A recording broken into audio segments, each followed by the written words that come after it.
السلام عليكم ورحمة الله تعالى وبركاته. أقدم اللاعب شمس الدين الطالبي ذو الأصول المغربية بتغيير جنسيته الرياضية إلى المغربية، ويحمل الآن يعني جواز سفر مغربي، وبإمكانه الالتحاق بصفوف المنتخب الوطني المغربي.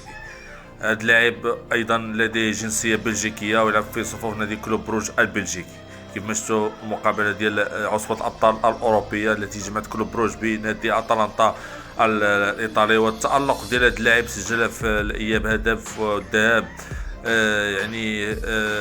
هدفين بمجموع يعني اللقاءين 3 اهداف، وايضا اضافه اسيست واحد. تحصل في المباراه الاولى على احسن لاعب في المقابله، والمباراه الثانيه على احسن لاعب ايضا ذو 19 سنه، ذو أبوين مغربيين. يعني يريد هذا اللاعب أن يلعب في صفوف المنتخب الوطني المغربي.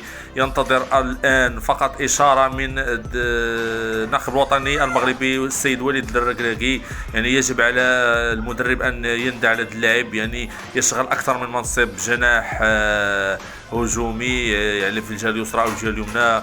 ممكن ايضا يلعب صانع العاب في وسط الميدان. يعني لديه امكانيات رهيبه، نتمنى له التوفيق، ونتمنى من المدرب وليد الركري ان ينده لهذا اللاعب الجديد.